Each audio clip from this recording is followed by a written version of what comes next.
अस्सलाम वालेकुम दोस्तों, मैं हूं सैयद मुस्तफ़ा गज़नवी और आप देख रहे हैं जामी टीवी। दोस्तों, आज हमारे मेहमान हैं मोहतरम वक़ार मुश्ताक तूर साहब, जिन्हें आप जानते हैं सियासी तौर पे तांदलावाला की एक मानी जानी शख्सियत के तौर पे, लेकिन आज वो हमारे साथ मौजूद हैं पाकिस्तान तहरीक इंसाफ के रहनुमा के तौर पे। हम उनसे बात करेंगे मरकज़ की सियासत पे, क्योंकि तांदलावाला में तो उनके भाई एहसान मुश्ताक तूर साहब जो है वो भरपूर सियासत कर रहे हैं। अस्सलाम वालेकुम सर। जी वालेकुम सर, कैसे हैं आप? खैरियत से हैं? बिल्कुल ठीक है सर, बहुत शुक्रिया, आपने हमें अपना कीमती वक्त दिया है और कुछ अहम जो है मामलात हैं उन पे हम आपसे बात भी करेंगे। वक़ार मुश्ताक तूर साहब का मैं आपसे तारुफ़ करवाता चलूँ तो इन्हों का एक बहुत ही एक्टिव सियासी कैरियर है।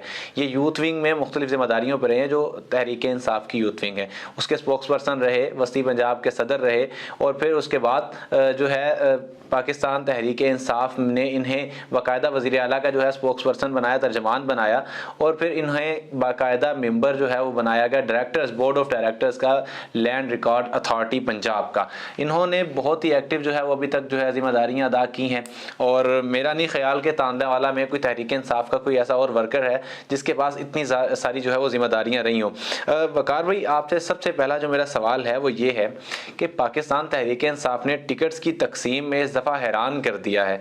आखिर क्या वजह है कि इस कदर ही टिकट्स में बदलाव देखने को? मुझे एक बंदा बता रहा था कि एक भाई ने वहाँ पे तकरीबन 1 महीने तक 2 टाइम खाना दिया, फिर जो सहरी रफ्तारी थी वो सबसे बड़ा दस्तरखान वो लगाता था कि टिकट मैं ही लेके जाऊँगा, इतना यकीन था, उसको भी कोई नहीं मिला। क्या बात हुई सर इस तरह?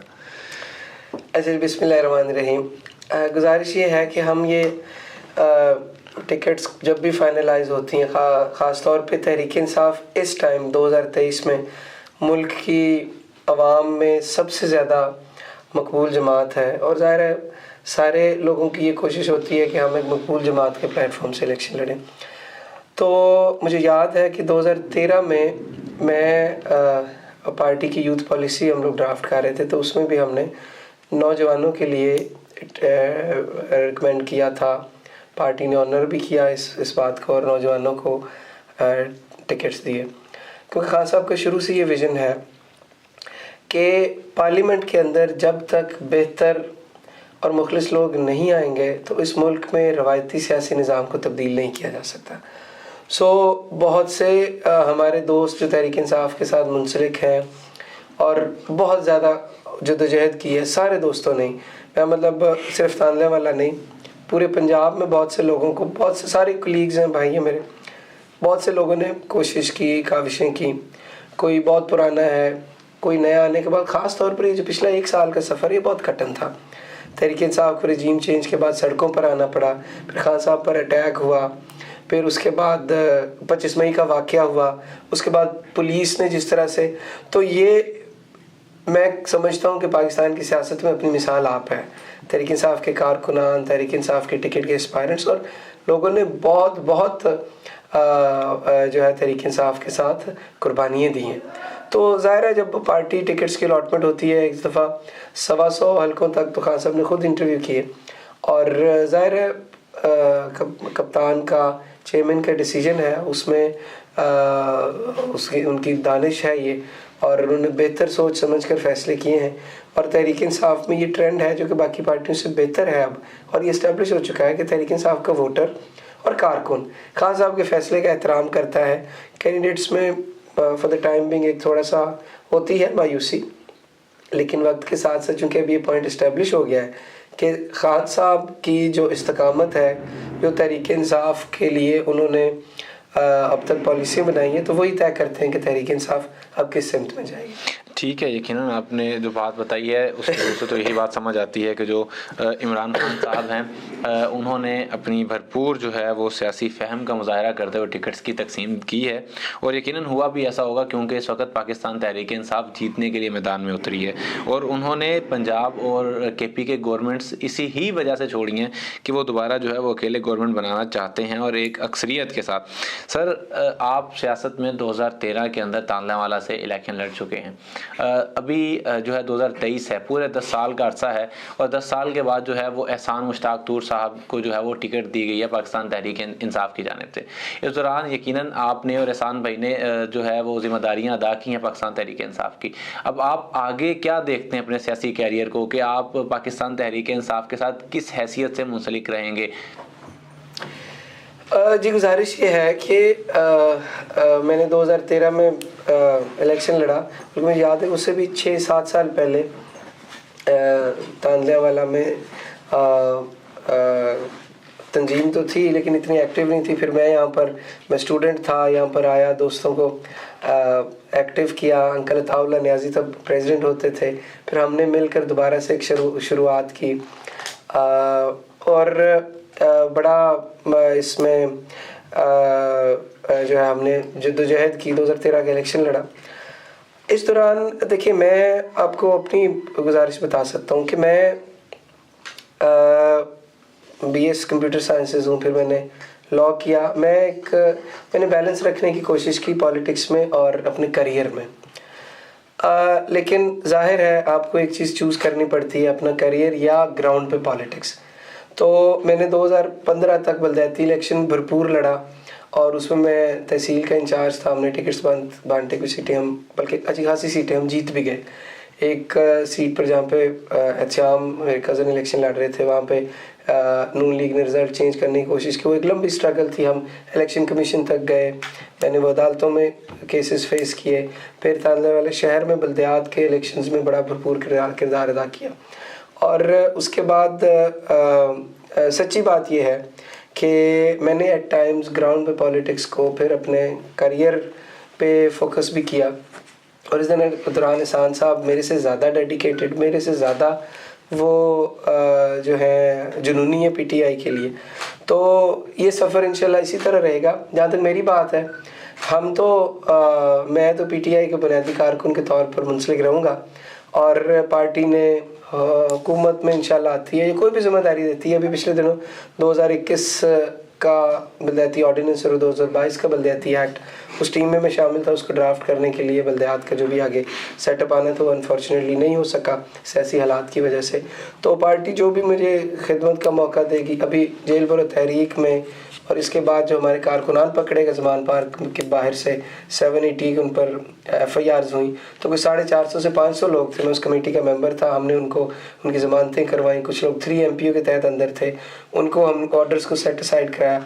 तो मैं तो पार्टी का एक इतना सा एक कारकुन हूँ और मेरे स्किल्स से, मेरी ग्राउंड पे वर्किंग से या मेरे वर्ड ऑफ माउथ से किसी तरह से भी मैं शायद अब तहरीक इंसाफ के साथ मैं सारी उम्र के लिए अटैच हूँ। जो भी हालात हूँ, जो भी ज़ाहिर है, अब मैं ग्राउंड पर उस तरह से अब इंशाल्लाह एहसान भाई एक्टिव हैं, तो लेकिन मैं अपने तौर पर अदना कारकुन के तौर पर और तहरीक इंसाफ को जहाँ पर मेरी असिस्टेंस की ज़रूरत है इंशाल्लाह। यकीनन तहरीक इंसाफ के साथ आप एक कारकुन के तौर पे जुड़े रहेंगे, बल्कि कारकुन तो नहीं, आप एक यूँ समझें कि एक मरकज़ी रहनुमा भी हैं। आप जो है वो लाहौर में बैठ के जो जेल भरो तहरीक है उसको ख़ुद देखा है, इस मामलात को फेस किया है।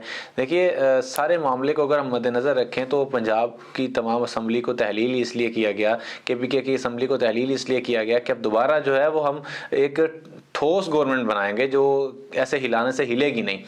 तो क्या देखते हैं कि नया वज़ीर आला कौन होगा? पहले तो उस्मान बुज़दार साहब को इतनी उन्होंने परफॉर्मेंस नहीं रही, लेकिन 2023 के इलेक्शंस में अगर दोबारा PTI जो है वो अक्सरियत ले जाती है तो कौन वज़ीर आला बनेगा?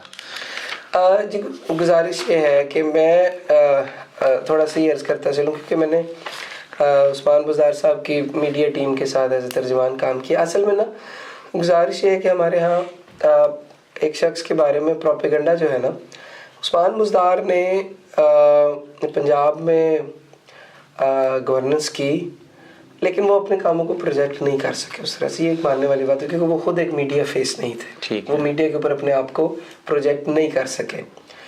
उसके बाद परवेज़ इलाही साहब आए, उनका बड़ा दबंग दौर रहा। और उमर चीमा साहब जब गवर्नर थे तो वो बड़ा दबंग दौर था। सो गुजारिश ये है कि शख्स जो भी हो, नज़रिया तहरीक इंसाफ का है, PTI का है, खान साहब का है, ट्रेनिंग खान साहब ने कर दी है पिछले कई अरसे से PTI की, MPS की भी। तो रवायती तौर पर जिस तरह हर दूसरे महीने के बाद मतलब रजीम चेंज ऑपरेशन के बाद पंजाब में हुकूमतें बदलती आती जाती रही है, तो इसकी मिसाल नहीं मिलती जिस तरह से हमारे MPs हमारे साथ इंटैक्ट रहे हैं। तो इंशाल्लाह इस दफ़ा तो तहरीक इंसाफ ज़्यादा मेजॉरिटी के साथ आ रही है, तो खान साहब जो बेहतर समझेंगे, पार्टी जो बेहतर समझेगी, ज़ाहिर है उसी तरह ज़ाहिर गाइडलाइन और नज़रिया तो खान साहब का है और तहरीक इंसाफ का एजेंडा है, और मेरी नज़र में ये है कि हमें इदारा जाती इस्लाहात पर बहुत ज़्यादा ज़ोर देना पड़ेगा, क्योंकि पंजाब हुकूमत का मतलब ये है कि आप 18वीं तरमीम के बाद आपके पास ऐसे इदारे हैं आईन पाकिस्तान के मुताबिक जो उनका डायरेक्ट आवाम से ताल्लुक़ है। महकमा माल है, महकमा पुलिस है, महकमा तालीम है, कई ऐसे महकमे वफाक में हुकूमत पॉलिसी मेकिंग करती है और इम्प्लीमेंटेशन पंजाब में। तो ये बड़ा ज़रूरी होगा, और मैं ये समझता हूँ कि एक टेस्ट भी होगा आने वाले दिनों में। पंजाब बहुत बड़ा सूबा है और उसका एक इम्पैक्ट है, तो मैं तो बड़ा पुरुमीद हूँ कि इंशाल्लाह तहरीक इंसाफ इस दफ़ा इंशाल्लाह इक़्तिदार में आती है तो अपने एजेंडे को तकमील तक पहुँचाएगी। बिल्कुल ठीक है। सवाल ज़रा सख्त है, ज़रा सख्त है, क्या पाकिस्तान तहरीक इंसाफ लोटों से पाक हो चुकी है?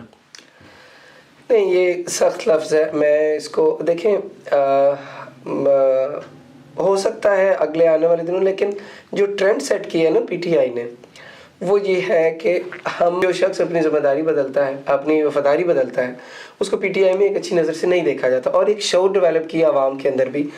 अब पहले आवाम जो है वो दरगुजर कर देती थी, बट ये एक बहुत बड़ा एक उसके ऊपर एक क्वेश्चन मार्क उसके किरदार पर कि वो पार्टियाँ बदलते हैं।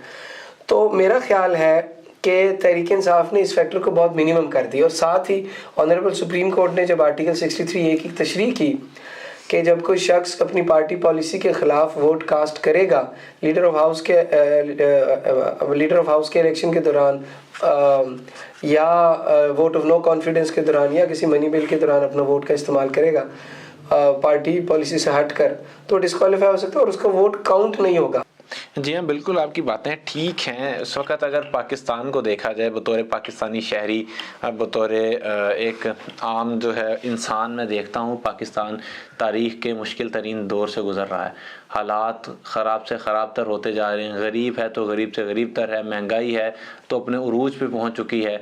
कोई मैं कहता हूँ कि 500% नहीं 1000% तक महंगाई जो है वो बढ़ चुकी है। जो पहले कीमतें थीं वो अब आसमान को छू रही हैं। और इस सारी चीज़ों को देखें तो जो मज़दूर तबका है, जो मुलाज़म तबका है, वो पिसके रह गया है। अब आइंदा आने वाली जो गवर्नमेंट है, आवाम को इससे बहुत सारी जो है उम्मीदें हैं, लेकिन अगर देखा जाए कि अगर ख़जाना खाली है तो आने वाली हुकूमत पे तो बहुत मुश्किलात पड़ेंगी। तो कैसे पाकिस्तान तहरीक इंसाफ को अगर दोबारा हुकूमत मिलती है तो वो सर्वाइव कर सकेगी? देखिए, गुजारिश ये है कि तहरीकें से, जिस तरह मैंने पहले अर्ज़ किया कि अगर क्लियर मेजॉरिटी के साथ गवर्नमेंट आती है, मैं ज़्यूम करता हूँ कि इंशाल्लाह तहरीक इंसाफ की आएगी 2/3 के साथ, या किसी भी पार्टी की है, कम से कम IMF या पूरी दुनिया के ममालिक हमसे डील करेंगे कि ये मैंडेट लेकर आई है और इनकी लॉफुल अथॉरिटी है, ये अगले 5 साल तक ज़िम्मेदार हैं जो भी मुआशी मामलात हैं। अभी तो इंस्टेबिलिटी आपके मुल्क का सबसे बड़ा मसला है। ज़ाहिर है मुल्क के अंदर मसाइल तो बहुत हैं, लेकिन ज़ाहिर है स्टेबिलिटी आएगी तो फिर इनको एड्रेस किया जा सकता है। के साथ जो इंटरव्यू बहुत ज़बरदस्त गुजरा और आपकी जो सवालात के जवाबात थे वो मौका और महल की मुनासबत से बेहतर थे और पाकिस्तान तहरीक इंसाफ की पॉलिसी को बयान करते थे। तांदलावाला की आवाम के लिए कोई ख़ास पैगाम देना चाहें, पाकिस्तान की आवाम के लिए आप कोई ख़ास पैगाम देना चाहें तो सर ज़रूर दीजिएगा। जी बिल्कुल, गुजारिश मेरी यही है, पैगाम यही है कि पाकिस्तान एक बड़े अहम मरहले से गुज़र रहा है और पाकिस्तान तहरीक इंसाफ का जो मंशूर है, जो तहरीक इंसाफ का विज़न है, उसकी कोशिश यही है कि मुआशी इंसाफ से लेकर अदालती इंसाफ हो और आप लोग बेहतर और किरदार वाले लोगों को मुंतखब करें और इंशाल्लाह इतना स्ट्रेंथन करें इस सिस्टम को कि कल को हमारे ना सिर्फ इलाकाई मसाइल हल हों बल्कि नेशनल लेवल तक पर हम ऐसे नुमाइंदे चूज़ करें सूबाई और नेशनल लेवल पर जो हमारे मसाइल को हल करने की कैपेसिटी रखते हो। क्योंकि मकसद सिर्फ इलेक्शन नहीं है या मकसद सिर्फ डिस्कशन नहीं है, मकसद ये है कि इसमें से कोई बेहतर राह निकले और अगर बेहतर राह निकलेगी फिर ही उसके समरात आम आवाम तक, निचली सतह तक जाएंगे और यही पाकिस्तान के बेहतर मुस्तकबिल है। पाकिस्तान की यूथ को इस सियासी प्रोसेस में इन्वॉल्व होना चाहिए, वो ऑलरेडी भी हैं और इसमें अपना मस्बत किरदार अदा करना चाहिए। यकीनन आपकी बातें जो हैं वो बेहतर थी। उम्मीद है दोस्तों आपको भी प्रोग्राम पसंद आया होगा। आपको वकार मुश्ताक तूर साहब के साथ इत्तफाक हो गया, इख्तलाफ जो भी है उसका इजहार कमेंट सेक्शन में कीजिए। हमारे इस प्रोग्राम के मुतालिक मज़ीद कोई सवाल है तो वो भी आप कमेंट सेक्शन में कर सकते हैं। हम पे एक जो एलिगेशन लगता है वो ये है कि हमारे साथ पाकिस्तान तहरीक इंसाफ के लोग ज़्यादा बैठते हैं, तो इसका जवाब सीधा सा ये है कि पाकिस्तान तहरीक इंसाफ के लोगों को हमने जब बुलाया वो आए। हमने नून लीग के लोगों को बहुत दावत दी लेकिन वो हमारे साथ बैठना नहीं चाहते। हमने पीपल्स पार्टी के लोगों को दावत दी, हमने बाकी जितने भी सियासी लोग हैं हमने उनको दावत दी है, वो नहीं आते। जो आता है हम उन्हें अपने आप के सामने प्रेजेंट कर देते हैं। मसला ये है कि उन लोगों की कोई परफॉर्मेंस होगी या नहीं होगी उसका इशू है उन्हें। लेकिन हम देखिए कोई भी जो प्रोग्राम करते हैं वो अपनी तरफ से आप लोगों के मसाइल के हल के लिए, बेहतर निशानदेही के लिए करते हैं ताकि मामलात हल हों, तांदलेवाला की बेहतरी हो सके, तांदलेवाला की फलाह मुमकिन हो सके। उम्मीद है आपको आज का प्रोग्राम भी पसंद आया होगा। तो वीडियो को दोस्तों के साथ शेयर कीजिएगा, लाइक कीजिएगा और हमारे चैनल को सब्सक्राइब करके हमें इजाज़त दीजिए। अस्सलाम वालेकुम।